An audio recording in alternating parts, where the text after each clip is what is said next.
On December 13, 2025, the Supreme Court delivered a seismic ruling. In a 6-3 decision, they blocked former President Trump's sweeping new tariff proposal. This was no longer just a policy debate, it was a constitutional clash. The court drew a clear line, challenging the limits of presidential economic power. The decision sent shockwaves through Washington, Wall Street, and Main Street alike. Trump's American Prosperity and Security Act had promised jobs and tough action on trade. Supporters saw hope for struggling industries. Critics warned of economic chaos and overreach. The legal battle raced through the courts, landing at the Supreme Court's door. Now the verdict was in, and the nation was left asking, what comes next?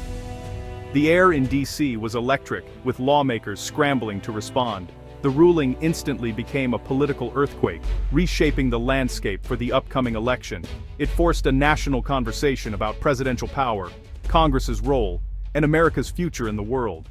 For families across the country, the news was personal, affecting jobs, prices, and futures. In Ohio, factory workers worried about their livelihoods. In California, small business owners wondered about the cost of imports. This wasn't just legal theory, it was about paychecks and the price of groceries. The Supreme Court had spoken, but the debate was just beginning. The story was far from over. The ruling would dominate headlines, dinner tables, and boardrooms for months. The stakes could not be higher. For some, it was relief. For others, anger and confusion. The court of public opinion was now in session. The legal fight was settled. But the political and economic battles were just starting. The nation braced for the next chapter. The Supreme Court's decision was a turning point. America's economic future was up for grabs. And the world was watching us. Trump's plan was bold and simple, a 25% universal tariff on all imports with the power to raise it to 50% for certain countries or industries. He called it a shield for American workers, a way to force fair play from global competitors, especially China. The proposal was a sledgehammer, not a scalpel. Trump argued decades of bad trade deals had gutted U.S. manufacturing. His supporters saw the tariff as a path to a manufacturing revival and millions of new jobs. The plan would give the president unprecedented control over trade, bypassing Congress. Traditionally, Congress regulates foreign commerce, but Trump wanted the power to act fast, without red tape. Supporters cheered the promise of decisive action. Critics warned it would backfire, raising prices for consumers and businesses, and sparking global retaliation. Economists predicted a trade war, inflation, and possible recession. For some, it was protection. For others, a dangerous gamble. The battle lines were drawn. The stakes, America's economic identity. The fight was on. The Supreme Court's majority opinion was a direct rebuke of Trump's tariff plan. The 6-3 ruling focused on separation of powers, not economic policy. The court said only Congress can impose sweeping tariffs. The president can't grant himself that authority. Past delegations of power were narrow and specific. Trump's plan was far too broad. The majority warned that unchecked executive power could set a dangerous precedent. The dissent argued the president needs flexibility to protect economic security. But the majority held firm. The decision reaffirmed Congress's constitutional role and set a clear limit on presidential power. It was a defining moment for the balance of power in Washington. In Detroit, auto workers like Dave saw the ruling as a blow. We needed that tariff to save our jobs, he said, frustration clear. For them, the court's decision felt like another betrayal from Washington. But at a tech-focused manufacturer nearby, CEO Maria celebrated. A 25% tariff would have crushed us, she told her team. Now we can keep growing. The divide was stark. Industries threatened by imports mourned, while those relying on global supply chains rejoiced. For some, the ruling meant lost hope. For others, a lifeline. The decision exposed deep economic fault lines. Workers in heavy industry felt abandoned. Businesses dependent on imports breathed easier. The Supreme Court's ruling was more than legal. It was personal. The Heartland's reaction was as divided as the nation itself. The Supreme Court's decision split the country. In a Pennsylvania diner, Frank, a retired trucker, fumed. Trump was fighting for us. The judges just shut him down. In California, farmer Sarah felt relief. A trade war would have destroyed us. Now we can keep selling our crops.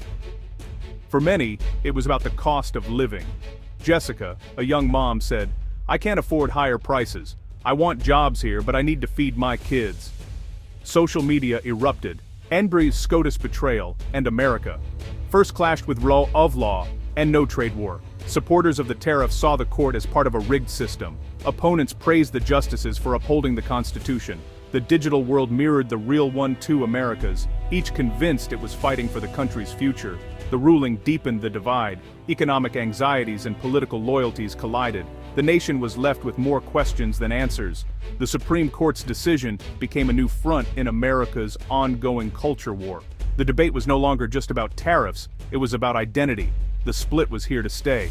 The Supreme Court's decision sent ripples worldwide. Markets in London, Tokyo, and Frankfurt rallied, relieved to avoid a trade war. Global business leaders welcomed the return of stability. U.S. allies in Europe and Asia saw the ruling as a win for international cooperation.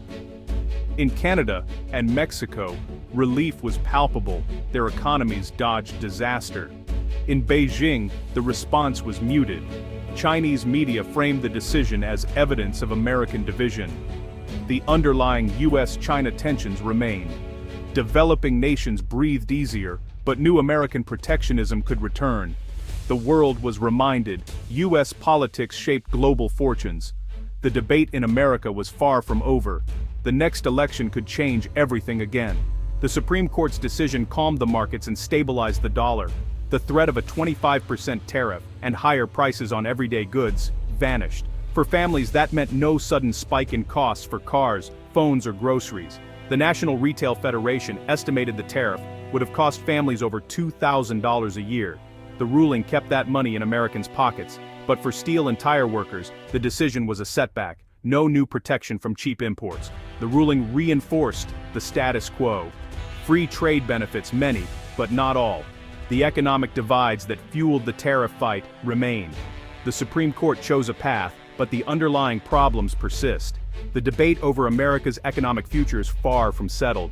In Washington, the ruling was a political bombshell. Trump called it a betrayal and vowed to make tariffs a campaign issue. Democrats celebrated, claiming victory for the rule of law and American families, but they now face pressure to deliver real results for working-class voters. Congressional Republicans were split. Some defended the court, others sided with Trump. The ruling deepened divisions within the GOP between free traders and populists. The political fallout will shape the next election. The Supreme Court clarified the stakes, two competing economic visions. One side promises global alliances, the other, an economic wall. The legal fight is over, but the political battle is just beginning. The future of U.S. economic policy will be decided at the ballot box. The nation's next chapter is up for grabs. With the Supreme Court's decision, the next move belongs to Congress. The court didn't ban tariffs. It said only Congress can impose them at this scale. Expect a flurry of bills, some to expand presidential power, others to limit it. The fight will be partisan and fierce. The issue is now a centerpiece of the upcoming elections. Candidates must pick a side, empower the president, or defend Congress's authority. The outcome could decide control of the White House and Congress. Globally, allies watch for signs of stability.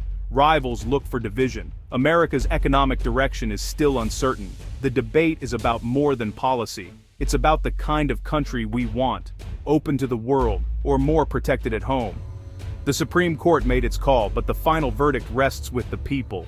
The choice is yours.